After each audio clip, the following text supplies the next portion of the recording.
Assalamualaikum warahmatullahi wabarakatuh.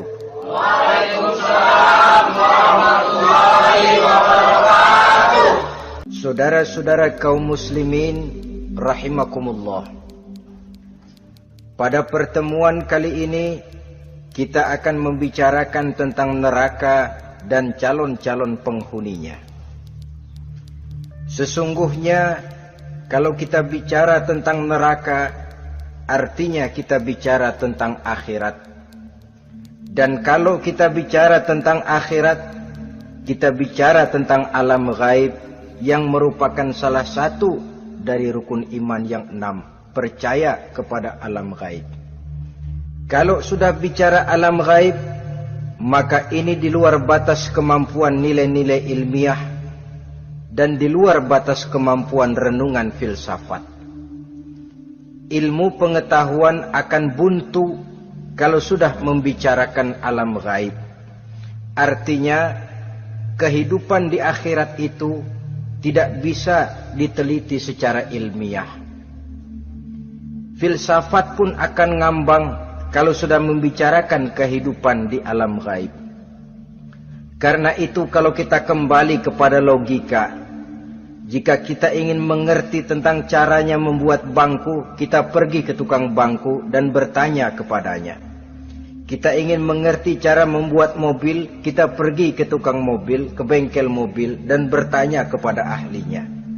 Pun dalam urusan alam gaib, sudah sewajarnya kita kembali kepada penjelasan dari sang pencipta alam gaib, yakni Allah subhanahu wa ta'ala. Dan melalui kitabullah Al-Quranul Karim, Allah telah menjelaskan masalah-masalah gaib berupa kehidupan di sorga dan neraka itu secara jelas dan pasti. Dengan kata lain, di dalam membicarakan tentang neraka ini, yang menjadi dasar daripada pemikiran kita adalah rasa iman kepada Allah subhanahu wa ta'ala. Karena soal neraka tidak pernah bisa dibuktikan dengan ilmu pengetahuan. Tidak bisa diselidiki sebab orang yang sudah pulang ke sana pun tidak pernah kembali lagi kemari untuk kita tanya bagaimana hal ihwal keadaan di sana. Saudara-saudara kaum muslimin rahimakumullah. Neraka dalam istilah Quran selalu disebut dengan narun, yaitu suatu tempat di akhirat nanti yang wujudnya berupa api yang bergejolak, bernyala dengan teramat dahsyatnya, sehingga dapat mengelupaskan kepala setiap orang dan menjulang ke hati. Diriwayatkan oleh Imam Bukhari dan Muslim bahwa Rasulullah sallallahu alaihi wasallam pernah bersabda, "Narukum hazihi allati tuqiduna juz'un min 70 jazaan min harri jahannam." Qalu, "Wallahi in kanat lakafiyatun ya Rasulullah." Qala, "Fa innaha fadlat bi 69 jazaa." Apimu yang kamu pakai di dunia ini, kata Nabi, untuk memasak, untuk menyalakan lampu, api yang kau pakai di dunia ini cuma satu bagian kecil dari 70 kali bagian panasnya neraka jahanam. Sahabat waktu itu terperanjat lalu berkata, "Wallah, in kanat lakafiyatun ya Rasulullah." Ya Rasul, api di dunia ini saja sudah cukup untuk menghanguskan kami, untuk menghanguskan apa yang ada.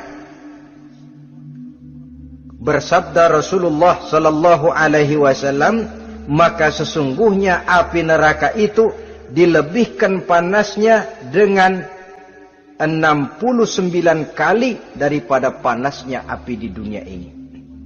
Jadi sepanas-panasnya api yang pernah kita rasakan di dunia ini, maka api di neraka nanti 69 kali lebih panas dari api yang kita rasakan paling panas di dunia. Hadis yang senada dengan penjelasan ini di samping Jawahirul Bukhari, kita bisa menemukannya dalam Mukhtasar Tazkiratul Qurtubi dan Mukhtasar Ibnu Abi Jamrah misalnya. Saudara-saudara kaum muslimin rahimakumullah. Sehingga boleh jadi seringan-ringan azab penduduk neraka di akhirat nanti, kata Nabi, seorang yang di telapak kakinya diletakkan kerikil neraka yang sangat kecil, lalu mendidih otaknya. Itu seringan-ringannya. Di tapak kakinya diletakkan kerikil neraka yang oleh karena panasnya lalu mendidih otaknya. Itu yang paling ringan, nggak apa-apa, cuma segitu aja. Di telapak kakinya ditaruh kerikil, otaknya lalu jadi mendidih karena menahan panas. Pantas kalau satu hari Luqmanul Hakim pernah memberikan nasihat kepada anaknya, kata beliau, "Anakku, kerjakanlah dosa seberapa kekuatanmu menanggung azab Allah, dan laksanakan ibadah seberapa hajat dan keperluanmu kepada Allah. Berapa banyak hajatmu kepada Allah, begitulah kamu harus beribadah. Kalau kamu merasa tidak berhajat dan tidak perlu apa-apa kepada Allah, ya tidak usah ibadah." Logikanya kan begitu. Saudara-saudara, dalam hidup ini ada nggak yang nggak perlu kepada Allah? Ada nggak? Seluruh kita memerlukan Allah. Karena itu Luqman betul dengan bahasa diplomatis, "Anakku, kerjakan ibadah seberapa hajatmu kepada Allah. Makin banyak hajatmu kepada Allah, makin banyak hendaknya kamu melaksanakan ibadah. Tapi kalau kamu sudah merasa bisa hidup tanpa Allah, persilahkan kamu tidak usah ibadah." Sebaliknya, kerjakan dosa seberapa kekuatanmu menanggung azab siksaan Allah. Kalau merasa sudah belajar ilmu kebal, kira-kira di neraka nanti nggak apa-apa, persilahkan kerjakan dosa sebanyak-banyaknya. Tapi kalau masih berpikir, gua mah jangan dibakar di neraka, nginjek puntung rokok gua lompat. Kalau masih berpikir ke situ, ya hati-hati, saudara-saudara. Nah, sebagaimana surga, neraka pun ada pintu-pintunya. Dan yang melalui pintu-pintu itu sesuai dengan dosa yang dia kerjakan pada waktu kehidupannya di dunia ini. Jadi setelah manusia diadili, mereka kumpul di padang mahsyar beramai-ramai. Yang mendapat kitab di tangan kanan, yang selamat dari proses pengadilan, yang sudah nyata lebih banyak kebaikannya daripada kesalahannya, wajah mereka berseri-seri. Tapi yang rapotnya merah, yang timbangannya lebih banyak kejahatannya, mereka mukanya udah pada gulem. Di tengah itulah kedengaran pernyataan dari Allah Subhanahu wa ta'ala, "Salamun qaulan min Rabbir Rahim." Ada ucapan selamat dari Allah, Tuhan yang Maha Pengasih dan Maha Penyayang. "Salamun alaikum." Selamatlah kamu, wahai orang-orang yang kelak akan sampai ke surga. Yang lulus di pengadilan dapat ucapan selamat dari Allah. Tapi pada saat itu juga Allah mengatakan, "Wamtazul yawma ayyuhal mujrimun." Pada hari ini, semua orang-orang yang kurang ajar, supaya minggir. Wamtazul yawma ayyuhal mujrimun. Orang-orang yang durjana, kelompok durhaka, para pembuat dosa, misah hari ini, minggir semuanya. Kamu akan digiring ke dalam neraka. Saudara-saudara kaum muslimin rahimakumullah. Baik mereka yang akan menuju surga, baik mereka yang akan masuk ke dalam neraka, sama melintasi satu jembatan yang melintang di atas neraka. Dalam surah Maryam ayat 71 dan 72, walaupun jembatan itu tidak digambarkan secara jelas, tapi kita temukan penjelasan Allah sebagai berikut. "Wa inna minkum illa wariduha, kana ala rabbika hatman maqdiyya, thumma nunajjil ladzina taqaw wa nazaru adh-dhalimina fiha jasiyya. Saudara-saudara, dan tidak ada setiap orang pun kecuali mereka akan melalui api neraka itu. Adapun orang-orang yang bertakwa, mereka diselamatkan oleh Allah, sedangkan orang-orang yang zalim, mereka terlempar ke dalam jurang neraka. Nah, itu yang dinamakan dengan sirat. Ada memang riwayat menjelaskan bahwa sirat itu kecilnya seperti rambut dibelah 7, tajamnya lebih tajam dari mata pedang. Tapi dalam banyak hal, orang lewat di atas sirat itu bergantung kepada amalannya waktu dia hidup di dunia ini. Maka jangan heran ada orang yang lewat di atas sirat itu seperti kilat. Lep, sudah sampai di surga. Ada yang lewat di atas sirat itu seperti orang terbang. Ada yang lewat di atas sirat itu seperti orang lari. Ada yang seperti jalannya onta. Ada yang merangkak. Ada yang gelantungan. Ada yang sudah hampir sampai ke tepian sana untuk masuk ke dalam surga, terpeleset nyemplung juga ke dalam neraka. Sesuai dengan amalan pada waktu mereka hidup di kehidupan dunia yang sekarang ini. Saudara-saudara kaum muslimin rahimakumullah. Apabila orang terperosok lalu masuk ke dalam neraka, bagaimanakah ihwal keadaan di neraka? Panasnya sudah kita jelaskan tadi. 70 kali lipat dari sepanas-panasnya api di dunia ini. Lalu orang-orang yang masuk ke dalam neraka, mereka juga mendapat pakaian, makanan, minuman, perhiasan. Tapi makanannya, minumannya, perhiasannya lain dengan orang-orang yang sampai di surga. Mereka juga diberikan buah-buahan, sebab di neraka juga ada pohon. Namanya pohon zakum. Buahnya duri dari api. Dan itu yang akan jadi lalap makanannya orang-orang neraka. Di dalam surah As-Saffat ayat 64-65 Allah Subhanahu wa taala menjelaskan, innaha syajaratun takhruju fi aslil jahim tal'uha ka'annahu ru'usus syayatin. Sesungguhnya pohon zakum itu adalah satu pohon yang akarnya keluar dari dasar neraka, yang buahnya seperti kepala setan. Ini sudah untuk bahasa yang sangat menyeramkan ini.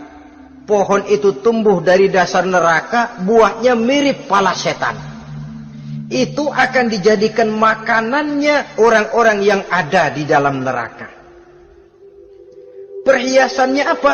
Surah Al-Insan ayat 4, inna a'tadna lil kafirina salasilan wa aghlalan wa sa'ira. Sesungguhnya kami sediakan bagi orang-orang kafir itu di dalam neraka segala macam rantai, cambuk-cambuk dan belenggu-belenggu neraka, terbuat dari api neraka, siap untuk merantai, membelenggu dan mencambuk mereka. Jadi dikasih perhiasan, lehernya dikalungin rantai, tangannya dipakein belenggu, ada cambuk-cambuk yang seluruhnya terbuat dari api neraka. Begitu mereka sampai ke pintu neraka yang namanya malaikat Zabaniyah, penjaga neraka, udah bukan main gemesnya dah. Ya, nyambutnya nggak ada ramahnya, lain sama malaikat Ridwan, penjaga surga. Ramah, murah senyum. Begitu orang mau masuk surga, salamun alaikum tibtum fadkhuluha khalidin. Keselamatan atas kamu, sungguh kamu telah beruntung. Sekaranglah masuk kamu ke dalam surga dan kekalah tinggal selama-lamanya di sana. Ramah, murah senyum, selamat datang, selamat tiba di tempat yang penuh kenikmatan. Mari persilahkan. Ini malaikat Ridwan. Malaikat Malik, malaikat Zabaniyah lain lagi. Wong dia nungguin pabrik. Sadis menerima, matanya melotot. Ini dia.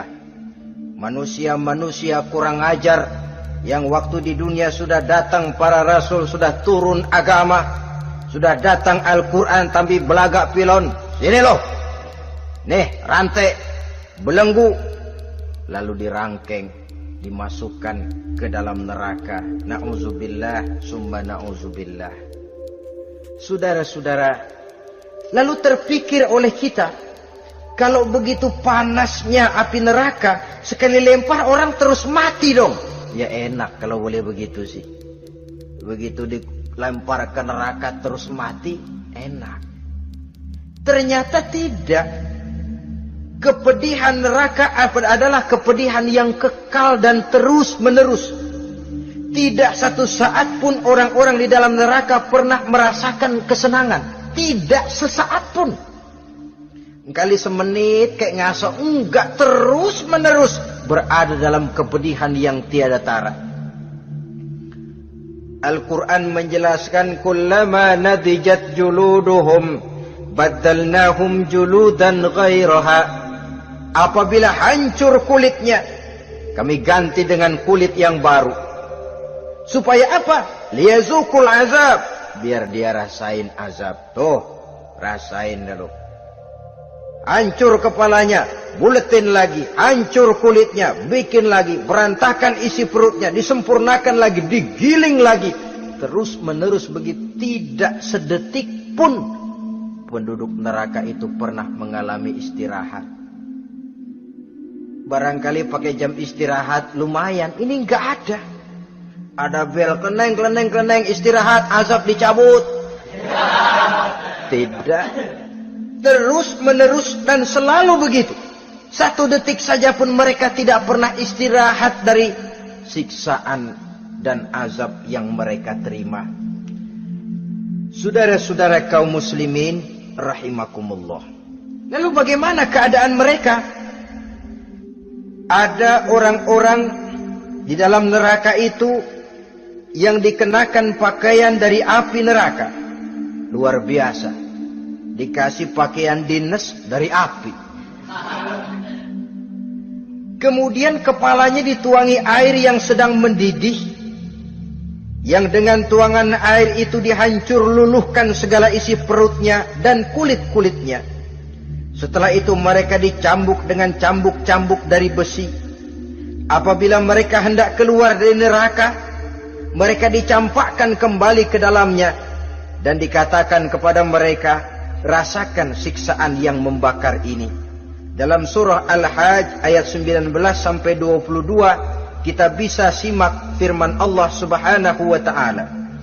Fallazina kafaru qutti'at lahum siyabun min nar yusabbu min fawqi ru'usihimul jahim yus'aru bihi ma fi butunihim wal julud walahum maqami'u min hadid kullama aradu an yakhruju minha min ghammin u'idu fiha wazuku azabal hariq. Na'udzubillah summa na'udzubillah.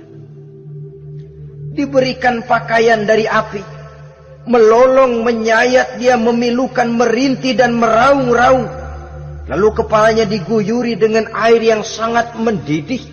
Hancur luluh isi perutnya, masih dicambuk lagi dengan cambuk-cambuk dari besi. Mereka merambat, mereka meraung, mereka hendak lari, mereka ingin keluar dari neraka. Tapi tiap kali mereka merambat ingin keluar, ditarik lagi. Kalau cara kita, ayo, mau kemana lo? Apa kata malaikat penjaga neraka? Zuku azabal hariq. Rasa ini, makan pencarian lo waktu di dunia. Saudara-saudara, lalu ada pula siksaan penduduk neraka itu, di mana dahi, lambung dan punggung mereka dipanggang dengan api neraka. Allah Karim. Kita di dunia ini tertusuk paku saja waktu berjalan sudah bukan main pedihnya. Tertusuk duri saja sudah bukan main pedihnya. Ini punggungnya, lambungnya macam disate, dipanggang dari api neraka. Dalam At-Taubah ayat 35 kita temukan firman Allah, fi nari jahannama fatukwa biha hibahuhum wa junubuhum wa zuhuruhum. Na'udzubillah summa na'udzubillah. Kemudian ada pula penduduk neraka itu yang disiksa, lehernya diikat dengan rantai. Mereka spontan diseret-seret dengan sekeras-kerasnya dan dilemparkan ke dalam lautan air yang sedang mendidih. Kemudian mereka dibakar dalam api yang bergejolak dan menyala-nyala. Pada surah Al-Mu'min ayat 71 dan 72 Allah Subhanahu wa taala menjelaskan, izil aghlalu fi a'nakihim wassalasil yushabuna fil hamim summa fin nari yusjarun. Ketika belenggu dan rantai dipasang di leher mereka supaya mereka diseret ke dalam air yang sangat panas, kemudian mereka dibakar dalam api.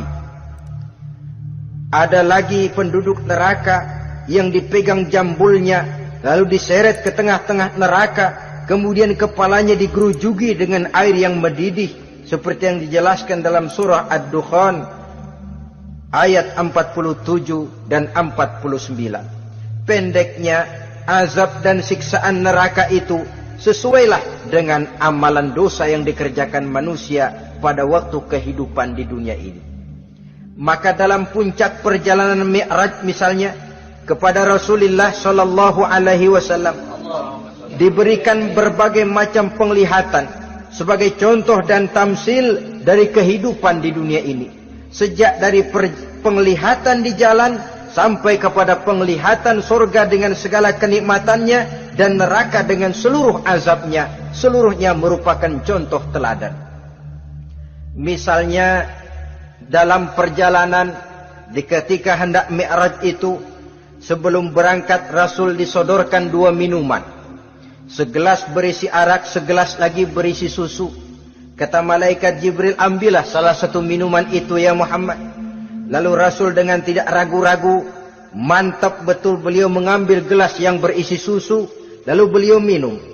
Setelah beliau minum itu, malaikat Jibril berkata, "Shaddaqta ya Muhammad." Engkau telah benar Muhammad.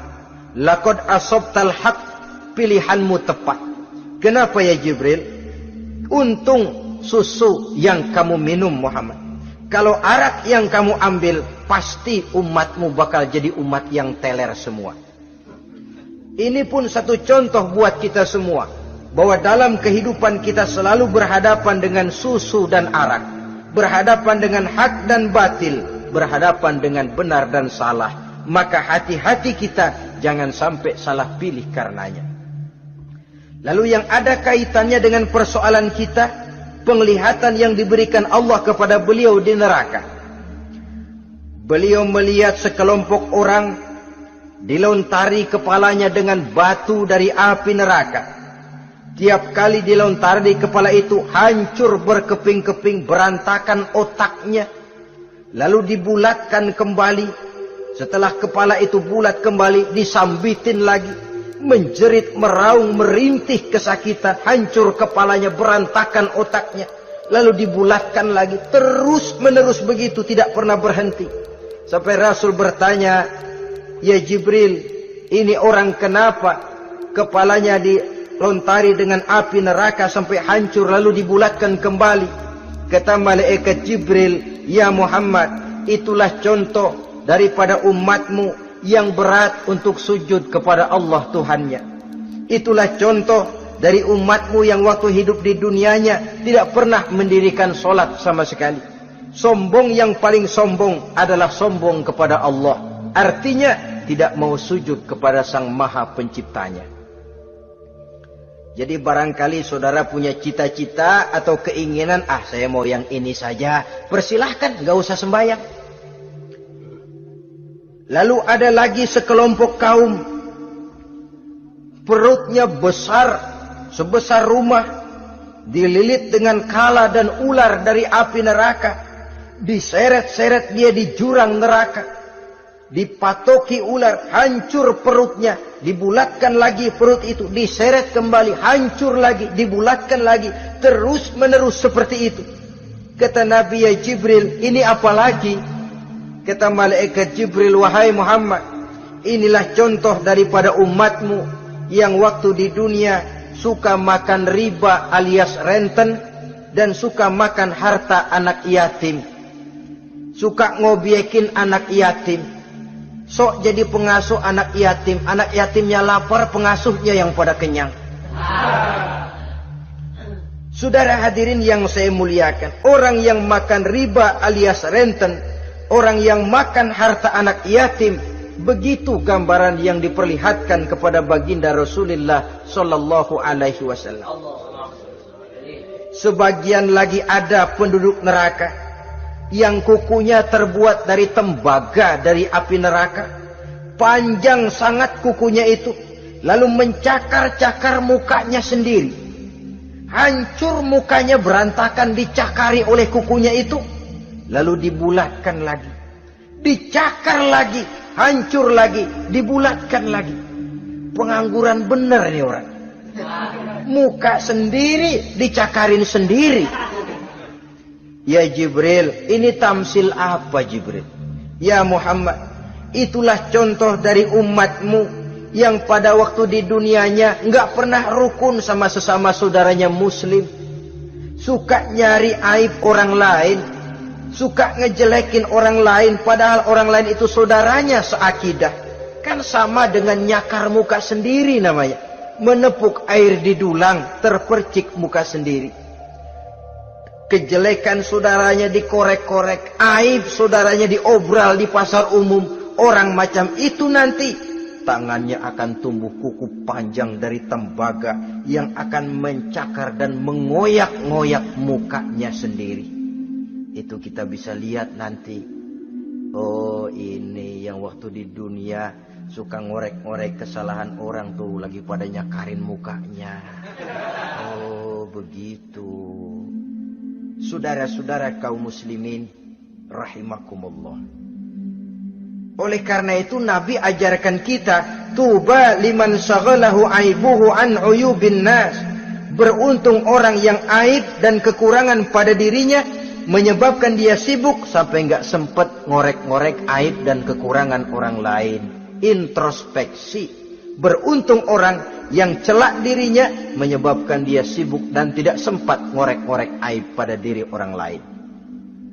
Ada pula di antaranya dilihat oleh Rasul, di antara penduduk neraka itu orang yang lidahnya terjulur memanjang, kemudian dipotong lidah itu dengan gunting dari api neraka, menjerit dan memekik ia menahan sakit yang tiada tara, sampai Rasul bertanya kepada malaikat Jibril, kalau ini tamsil apa lagi ya Jibril?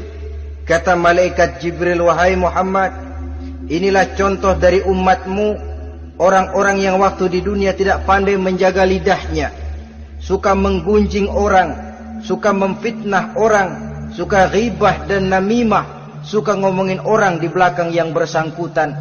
Maka hari ini lidahnya menjulur menjadi panjang dan dipotong dengan gunting dari api neraka. Lalu Rasul juga melihat sekelompok orang perempuan tergantung rambutnya dari gantungan api neraka,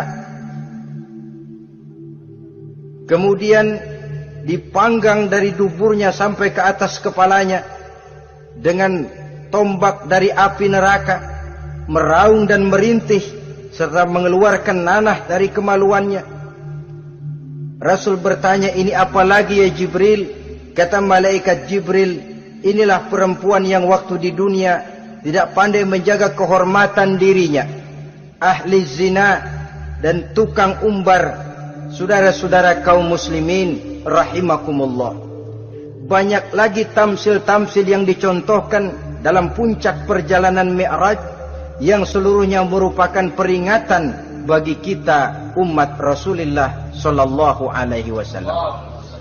Kemudian sekarang marilah kita bicarakan neraka itu satu demi satu. Yang pertama, dan ini yang paling dikenal orang, neraka Jahannam atau naru Jahannam. Siapa yang dijelaskan Allah akan menjadi penghuni neraka jahanam ini? Pertama dalam surah Al-Ankabut ayat 68. Wa man azlamu mimman iftara 'ala Allahi kadziban aw kadzdzaba bil haqqi lamma ja'ahu alaysa fi jahannam maswal lil kafirin. Adapun orang-orang yang zalim kepada Allah, mendustakan ayat-ayat Allah dan mendustakan kebenaran setelah datang kebenaran itu, bukankah neraka jahanam merupakan tempat kembali bagi orang-orang kafir? Jadi dalam Al-Ankabut ayat 68 ini dijelaskan, penduduk neraka jahanam itu pertama adalah orang-orang kafir. Siapa orang kafir? Menurut keyakinan akidah kita, setiap orang di luar Islam adalah kafir. Kemudian yang kedua dalam surah Al-Hijr ayat 42 dan 43, penduduk neraka jahanam itu, inna ibadi laisa laka alaihim sultanun illa man ittaba'aka minal ghawin wa inna jahannama la maw'iduhum ajma'in. Sesungguhnya hamba-hambaku tidak akan bisa kamu kuasai, hai iblis, kecuali mereka yang mengikuti tipu dayamu. Sesungguhnya neraka jahanamlah tempat mereka seluruhnya. Kalau kita perhatikan ayat ini, maka penghuni neraka jahanam yang kedua adalah para pengikut setan. Para pengikut setan dengan seluruh ajaran-ajaran yang dilancarkan oleh setan. Padahal pada saat hendak masuk neraka, setan jelas cuci tangan. Tugasnya cuma bagaimana mencari pengikut sebanyak-banyaknya yang akan nemenin dia di neraka nanti. Tapi pada saat orang digiring ke dalam neraka, setan cuci tangan. Mungkin orang menuntut, setan, gue ngikutin lu, sekarang kenapa jadi kemari? Nah, gue bilang juga apa? Kata setan, gue bilang juga apa, lu kenapa ngikutin? Dan setan ini menebar ranjau dalam segala bentuknya, dengan segala macam caranya. Para pengikut setan yang menjauhi tuntunan agama, memperturutkan hawa nafsunya. Setan membisiki manusia lewat minuman keras, setan masuk manusia lewat judi, lewat zina, lewat kenikmatan yang melalaikan orang dari kehidupan akhirat dan selanjutnya, dengan segala macam jalan. Kadang-kadang dalam ibadah setan juga masuk. Kalau tidak ditimbulkannya takabur, ditimbulkannya sikap ujub dalam diri kita. Timbul rasa diri lebih benar dari orang lain, dan ini jelek. Timbul rasa nganggap enteng orang lain, itu kan ujub, nggak dikelihatannya orang, cuma hatinya aja ngomong sendirian. Kalau gue lihat di kampung ini nggak ada yang kayak gue. Bayangnya kayak ibadahnya kayak udah aing pang paling nak yo di dia. Itu juga bisikan iblis. Dan dia tidak segan-segan mengaku jadi Tuhan iblis itu.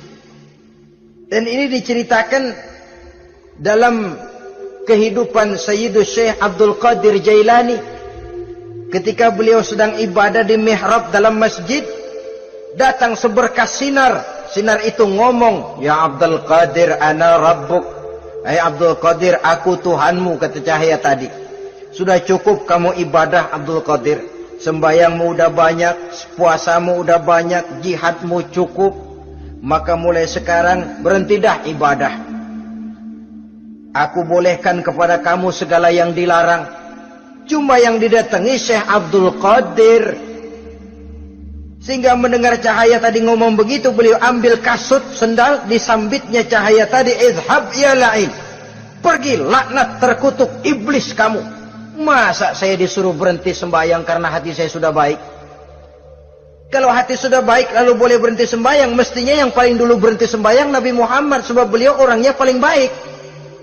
Tapi Nabi hatinya baik, sholat jalan terus, hukum halal haram berlaku. Ini kadang-kadang orang sekarang Baru ibadah dikit banget merasa dapat bisikan katanya. Wangsit. Ya berhenti sembahyang madep mulu, nah madep ngudik sembahyang. Bikin ajaran yang aneh-aneh. Nah kalau satu orang boleh dapat wangsit, saya juga boleh dong ngomong dapat wangsit. Saya juga boleh dong mendirikan aliran kepercayaan. Saya ngilang dulu dari kampung saya kira-kira 3 tahun. Saya nyepi di kaki Gunung Salak, pulang piara jenggot, pakai belangkon. Di depan nama saya pakai embel-embel mbah. Saya ngaku dapat wangsit di Gunung Ano, mewahyukan kepada saya ano. Saya cari murid yang fanatik. Saudara-saudara kaum muslimin rahimakumullah. Setan membisiki manusia hatta kita sedang ibadah sekalipun dibisikinya. Caranya, mula-mula dia bisikin, lu sembahyang buru-buru dah. Buru-buru udah. Akhirnya apa? Rukuk kita nggak sempurna, sujud kita nggak lengkap, tumakninah kita kurang, bacaan kita tajwidnya nggak kena. Kalau itu bisa kita atasin, kita sembahyang sebagaimana yang seharusnya, dia bisiki lewat jalan lain lagi. Suruhnya yang pendek-pendek aja dah. Atau habis sembahyang udah sigrah, udah jangan pakai wirid, jangan pakai zikir. Dengan segala macam jalan. Dibisikinya was-was ke dalam diri kita. Sehingga ada satu riwayat walaupun dhaif tapi ini baik untuk dijadikan pelajaran. Konon iblis itu kalau subuh keliling dia. Bawa kulit kambing, jarum sama tepung. Ditanya orang, iblis ini buat apa? Oh, kulit kambing. Gunanya tahu nggak? Kalau begitu subuh, sudah muazin bilang as-salatu khairum minan naum. Salat lebih baik daripada tidur. Maka ini kulit kambing mulai aku hamparkan buat hamba-hamba Muhammad. Jadi begitu dengar azan, cuma udah bikin anget udah tidur. Kenapa? Kulit kambing belis masuk. Saudara-saudara, lalu kata orang tadi lagi, lah kalau tepung buat apa itu? Oh, tepung. Itu kalau umat Muhammad mau baca Quran, baca kitab, mutolaah, gua aurin tepung matanya. Biar dia sepet. Makanya kalau sudah ngaji, baca Quran, bawaannya udah ngantuk aja ngantuk. Oh begitu, iya. Nah kalau duri paku itu buat apa? Nah ini duri paku. Kalau umat Muhammad mau hadir di majelis taklim, mau pergi ngaji, mau duduk iktikaf di masjid, gua pasangin paku di pantatnya. Jadi kalau sudah duduk di masjid, kelasat, kelesek. Hadir di majelis taklim, kelasat, kelesek. Bawaannya mau udahan melulu. Itu duri-duri dan paku-paku yang memang ditebarkan oleh iblis. Saudara-saudara kaum muslimin rahimakumullah. Jadi para pengikut setan dengan segala macam perangkapnya ini pun, ya perangkap setan itu ya dunia. Dunia itu ya isinya harta, tahta, wanita. Kan perangkap dunia itu. Harta, tahta, wanita. Ini sering bikin orang buta. Perangkap dunia dan merupakan perangkap setan sekaligus. Nah, yang ketiga, penghuni neraka jahanam adalah para pembuat dosa, orang-orang yang durhaka. Dalam Toha ayat 74 Allah menjelaskan, innahu may ya'ti rabbahu mujriman fa inna lahu jahannam. Sesungguhnya orang-orang yang datang menghadap Allah dengan berlumuran dosa, maka sesungguhnya bagi mereka adalah neraka jahanam. Dan yang keempat, penghuni neraka jahanam orang yang kufur nikmat. Tidak cuma kufur iman, tapi kufur nikmat bisa menyebabkan orang masuk neraka jahanam. Belum pernah merasakan dalam hidupnya bahwa Allah memberikan nikmat kepadanya, bagaimanapun besar karunia dan nikmat itu. Dalam surah Ibrahim ayat 28-29 Allah menjelaskan, alam tara ilal ladzina baddalu ni'matallahi kufran wa ahallu qaumahum darul bawar jahannama yaslaunaha wa bi'sal qarar. Tidaklah engkau perhatikan, tidaklah kau lihat orang-orang yang mengganti, menukar nikmat Tuhannya dengan kekufuran. Diberikan nikmat berupa Islam, digantinya dengan kekufuran. Dia tidak tahan kesengsaraan dunia lalu memilih kesengsaraan akhirat. Padahal kesengsaraan akhirat lebih abadi dari kesengsaraan dunia. Ada orang yang gak tahan miskin dunia, lalu menjatuhkan pilihan lebih memilih miskin akhirat. Ya Allah, keliru besar. Karena gak tahan hidup miskin di dunia, ada yang nawarin ngasih super mie 3 bungkus, iman telap. Ada yang ngasih beras, pindah agama. Ada yang bawain pakaian bekas, tukar akidah, pindah iman. Innalillah. Ditukar kemiskinan dunia dengan kemiskinan akhirat. Padahal kemiskinan dunia berapa tahun? Setahun umur manusia. Sepanjang-panjang umur orang sekarang kan. 100 tahun udah jarang umur orang sekarang. 70 aja udah cakep tuh. Sebenarnya kalau 70 tuh ada jatah lebih tuh, 7 tahun. Kalau ikut Nabi 63 tahun kan. Nabi wafat. Kalau kita sudah umur 70 tuh ada jatah ekstra 7 tahun. Oh ya, dimanfaatkan baik-baik mestinya.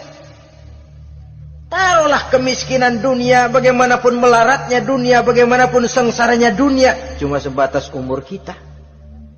Tapi kalau nikmat Islam ini harus kita tukar dengan yang lain. Baddalu ni'matallahi kufran. Menukar, mengganti nikmat yang diberikan Allah dengan kekufuran. Artinya kita menukar kemiskinan sementara dan kita memilih kesengsaraan dan kemiskinan abadi. Di akhirat kita miskin, di neraka kita miskin, miskin abadi. Di neraka kita sengsara, sengsara abadi. Saudara-saudara kaum muslimin rahimakumullah. Itu neraka jahanam. Yang kedua dinamakan neraka jahim. Siapa mereka ini para penghuninya? Siapa mereka ini para penghuninya? Pertama dalam surah At-Takasur, yaitu orang-orang yang bermegah-megah dengan dunia, menumpuk-numpuk harta, lalu lupa dengan kesibukan harta itu, lupa kepada kehidupan yang akhirat nanti. Alhaakumut takasur hatta zurtumul maqabir kalla sawfa ta'lamun summa kalla sawfa ta'lamun kalla law ta'lamuna ilmal yaqin la tarawunnal jahim. Kamu telah lalai akibat apa? At-takasur. Ini penyakit pertama yang menyebabkan orang sampai ke neraka jahim. Penyakit takasur. Dan itu penyakit zaman sekarang. Berlomba-lomba dengan kemegahan materi. Berlomba-lomba dengan kemegahan dunia. Padahal kalau urusan itu kita berlomba, tidak akan pernah sampai finish. Percayalah itu. Tidak akan pernah finish. Sebab kemegahan dunia siklus, lingkaran setan. Kita anggap kalau punya duit 1 juta tenang. Punya 1 juta berubah pikiran. Lain lagi. Kita anggap kalau punya mobil enak. Sudah punya mobil, lain lagi problemnya. Kita anggap kalau rumah sudah gedung, enak hidup. Punya rumah gedung, lain lagi problemnya. Makanya pesan Nabi kalau ingin hidup tenang, urusan dunia lihat ke bawah, urusan akhirat lihat ke atas. Sering dicontohkan kalau punya mobil, bilang alhamdulillah kita punya mobil, tangga kita cuma punya motor. Kata yang punya motor, syukur banget kita punya motor, tangga kita punya sepeda doang. Kemana-mana kekejek mulu. Dayung. Kata yang punya sepeda, alhamdulillah kita punya sepeda, tetangga kita cuma jalan kaki, kemana-mana ngetuk mulu. Kata yang jalan kaki, alhamdulillah masih bisa jalan, tangga kita sebelah lumpuh bertahun-tahun gak kemana-mana. Kata yang lumpuh, alhamdulillah masih hidup, tangga kita kemarin mati gak balik lagi. Itu dalam urusan dunia. Sehingga sifat takasur ini hilang. Tapi urusan akhirat, lihat ke atas. Kalau dia begitu sibuknya bisa jaga sholat, kenapa saya tidak? Kalau dia hidupnya sederhana, rajin sedekah, kenapa saya yang lebih kok enggak sanggup? Kalau dia bisa baca Quran, kenapa saya enggak? Lalu timbul gairah ingin mencontoh. Mencontoh orang dalam urusan ibadah, menimbulkan ketenangan jiwa. Dan itu ada garis finishnya. Tapi kalau yang lumpuh lihat yang bisa jalan lihat yang naik sepeda, yang sepeda punya lihat motor, sudah punya motor lihat mobil, lihat pesawat terbang, pesawat lihat kereta api. Kapanlah awak nih mau bersyukur? Yang ada kurang saja, padahal nikmat itu tidak pernah berhenti. Bukan dilarang orang kaya, tetapi perlombaan memperkaya diri itu yang dilarang. Karena kalau sudah perlombaan namanya jor-joran sifatnya. Prinsipnya tujuan menghalalkan cara ini yang dijaga oleh agama. Saudara-saudara, selain penyakit takasur yang menyebabkan orang sampai ke neraka jahim, juga perbuatan durjana. Dalam Al-Infitor ayat 13-14, innal abrara lafi na'im wa innal fujjara lafi jahim. Orang-orang yang berbakti, berbuat kebajikan, mereka akan mendapatkan neraka surga naim. Tetapi orang-orang yang fujar, durjana, kurang ajar, durhaka, lafi jahim, mereka akan mendapatkan neraka jahim. Lalu siapa lagi penghuni jahim itu? Orang-orang yang menentang dan menantang ayat-ayat Allah. Wallazina sa'au fi ayatina mu'ajizin ulaika ashabul jahim. Dan orang-orang yang berusaha menantang ayat-ayat Allah sehingga melemahkan orang-orang yang mau mengikuti rasul-rasul Allah. Menantang ayat Allah dan membuat lemah orang yang mengikuti rasul. Melemahkan semangat orang yang mau mengikuti khitah dan perjalanan Rasul. Kamu bangun masjid, iya. Berat, jangan. Jangan aja kapok. Majelis taklim, pahit. Ngaji, berat, melemahkan ini. Sudah dia rusak, merusak lagi. Kalau rusak kan cuma sendirian. Ini tidak, sudah rusak, merusak. Mu'ajizin, melemahkan orang-orang yang mau mengikuti ayat-ayat Allah. Dan itu tidak jarang zaman sekarang ini. Orang yang melemahkan semangat kita dalam berjuang menegakkan kebenaran. Kita yakin Islam agama yang benar, kita yakin Islam agama yang sempurna. Ada saja orang yang melemahkan semangat kita, yang berteori bahwa ada ayat-ayat Quran yang tidak relevan lagi dengan situasi dan kondisi. Yang berteori bahwa Nabi Muhammad cuma sebagai manusia biasa yang tidak terlepas kemungkinan dari salah. Pendeknya melemahkan nilai-nilai semangat kita untuk memperjuangkan Islam ini. Ini pun termasuk mu'ajizin. Mereka akan menemukan nanti di akhirat kapling di dalam neraka yang dinamakan neraka jahim. Na'udzubillah summa na'udzubillah. Yang ketiga, saudara-saudara, di antara nama neraka itu adalah neraka hawiyah. Siapa penghuni neraka hawiyah ini? Dalam surah Al-Qari'ah ayat 8-11 dijelaskan secara simpel, wa amma man khaffat mawazinuhu fa ummuhu hawiyah.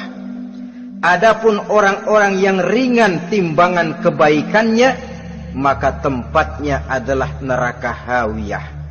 Artinya orang ini lebih berat timbangan kejahatannya, sedikit kebaikannya, sehingga jadi ringan di timbangan akhirat nanti.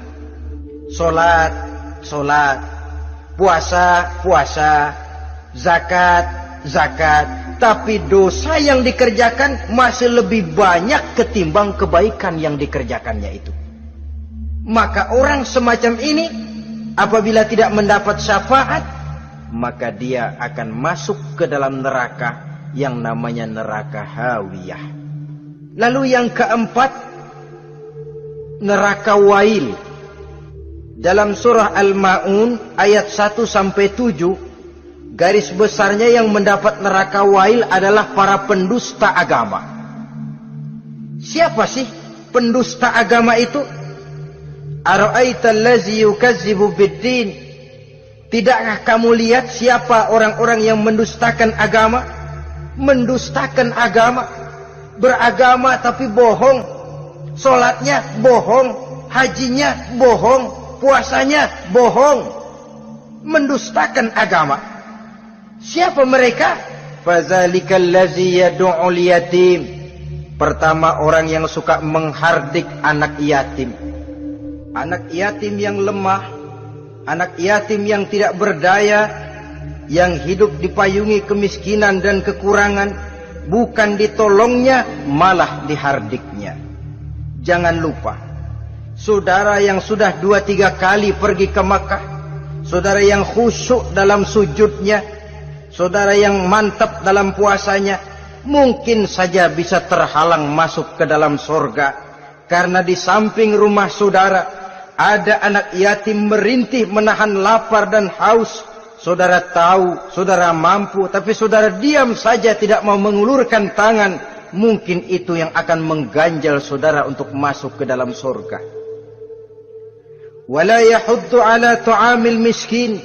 Mereka membiarkan fakir miskin, tidak memberikan makan. Kemudian fawailul lil musallin. Mereka juga melalaikan solat. Allazina hum an solatihim sahun. Allazina hum yura'un. Mereka juga riak di dalam amalnya. Saudara hadirin kaum muslimin rahimakumullah,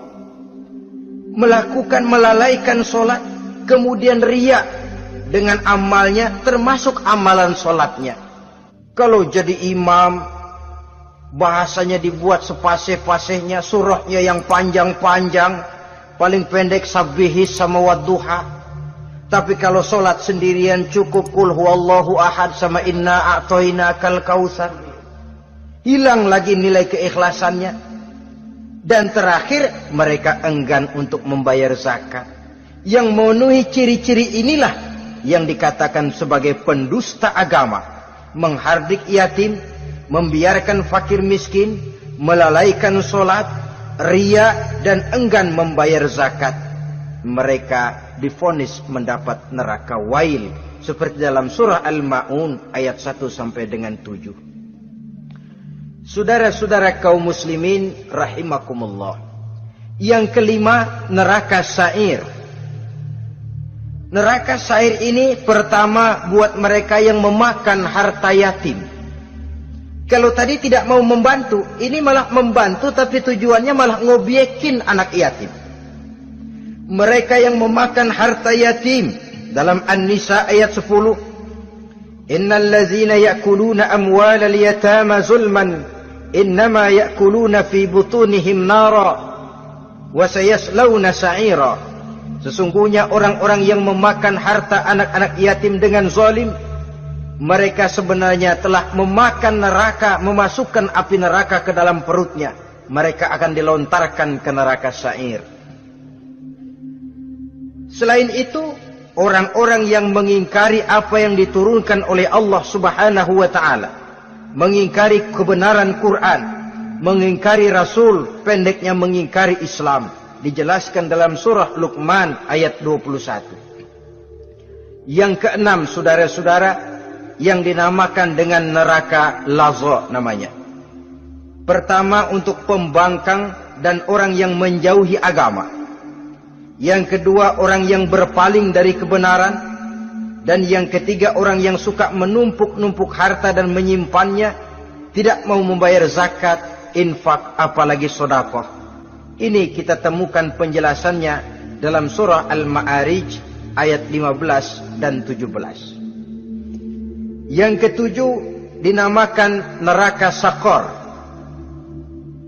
Siapa penghuni neraka Sakor ini? Pertama, orang yang tidak pernah sholat. Yang kedua, tidak pernah memberi makan orang-orang miskin. Yang ketiga, ahli membicarakan yang batil. Strategis betul dia, ulung kalau sudah mengatur kebatilan. Kemudian yang keempat, orang yang mendustakan hari akhir. Dalam surah Al-Muddatsir ayat 42 sampai 47, kepada penduduk neraka Sakor ditanya, ma salakakum fis Sakor? Apa yang menyebabkan kamu masuk ke dalam neraka Sakor? Qalu lam naku minal musallin wa la naku nut'imal masakin wa kunna nakhudu ma'al khaidin wa kunna nukadzibu yaumaddin. Mereka menjawab, kami di dunia tidak pernah sholat, tidak pernah memberi makan fakir dan miskin. Kami selalu berkumpul dengan orang-orang yang batil dan membicarakan kebatilan, dan kami mendustakan adanya hari akhir. Yang kedelapan yang terakhir adalah neraka Khutamah. Ini diperuntukkan bagi para pengumpat, pencela, para penghina orang lain, mencari aib saudaranya, kemudian juga mereka menumpuk, menghitung-hitung harta, lalu kikir dan bakhil dengan hartanya itu. Dalam surah Al-Hujurat ayat 11-12, kemudian surah Al-Humazah ayat 1 sampai dengan 7, kita temukan penjelasan itu. Pada akhirnya saudara-saudara, kalau penduduk surga mereka kekal di dalamnya, maka penduduk neraka ini ada dua macam. Ada penduduk musiman, ada penduduk permanen. Kalau yang namanya penduduk permanen itu sudah punya paspor KTP itu. Memang penduduk permanen itu mereka yang kekal selama-lamanya di dalam neraka. Mereka lah orang-orang musyrik dan orang-orang kafir, termasuk orang-orang munafik. Bahkan lebih dahsyat lagi yang namanya munafik. Kata Allah, innal munafiqin fid darkil asfal minan nar. Orang munafik itu berada di dasar jurang neraka yang paling bawah, keraknya neraka. Saudara-saudara, adapun penduduk yang semi permanen, ia masuk neraka buat sementara saja, sekedar dengan dosa-dosa yang dikerjakannya. Mereka adalah orang-orang mukmin yang asli, orang-orang Islam yang waktu di dunianya berbuat dosa. Mereka masuk ke dalam neraka, menerima azab sesuai dengan dosa yang dikerjakannya. Setelah itu mereka akan diangkat dari surga untuk ditempatkan di dalam. Mereka akan diangkat dari neraka untuk ditempatkan di dalam surganya Allah Subhanahu wa ta'ala. Seperti banyak dijelaskan dalam hadis-hadis sahih yang diriwayatkan oleh Imam Bukhari dan Muslim. Nah, inilah sekelumit tentang neraka dan calon-calon penghuninya. Mudah-mudahan Allah jauhkan kita, Allah jauhkan anak cucu kita, Allah jauhkan seluruh keluarga kita dari neraka dan dari azab neraka. Terima kasih dan mohon maaf. Wassalamualaikum warahmatullahi wabarakatuh.